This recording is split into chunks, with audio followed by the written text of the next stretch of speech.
اتيكات البرتقان ما بيتقدمش للضيوف بالشكل ده، كده غلط. الصح ان احنا قبل ما يجي الضيوف هنقطع البرتقان ليهم بالطريقه اللي هوريها لكم. اول حاجه هنقطع الجزء دوت بالسكينه بالراحه كده اهو، وبعد كده هناخد القشر ونحطه على الطبق.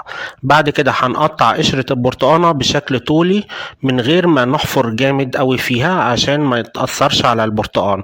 هنقطع كده اهو بالراحه.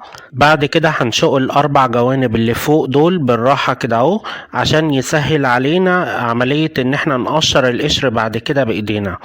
تمام. بعد ما بنخلص بنحط السكينه على الطبق وبايدينا بقى بنبدا نسحب بالراحه القشر كده اهو لتحت من غير ما نوصل للاخر عشان ما نقطعش القشره.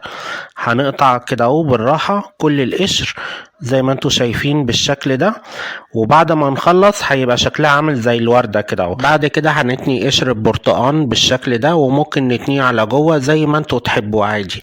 ده الشكل اللي هيتقدم للضيوف لما يجوا. طيب انا دلوقتي الضيف هعمل ايه؟ اول حاجه هشيل قشر البرتقانه كله واخليه على الطبق زي ما انتم شايفين. بعد كده هستخدم السكينه واقسم البرتقانه من النص كده اهو نصين. بعد ما اخلص شقها النصين هروح سايب السكينه على الطبق، وبعد كده همسك النص الاولاني من البرتقانه واروح مفصصه وادخل على النص التاني وافصصه. خلصت البرتقانه امسح ايدي في النابكن. اول طريقه لاكل البرتقان بصباعين، همسك الفص وما ينفعش اكله على مره واحده، ممكن اكله على مرتين او ثلاثه على حسب حجم الفص. في طريقه تانية ان انا همسك الفص بالشوكه والسكينه واقطعه لقطع صغيره بحيث ان يبقى سهل عليا ان انا اكله من غير ما اعمل كوره في بقي. هاخد بالشوكه كده اهو قطعه صغيره من البرتقان واكل او ابدل واكل باليمين. في طريقه كمان همسك الشوكه والسكينه زي القلم واخد قطعه برتقان من الفص اللي انا قطعته واكل بالشكل ده او ابدل واكل باليمين.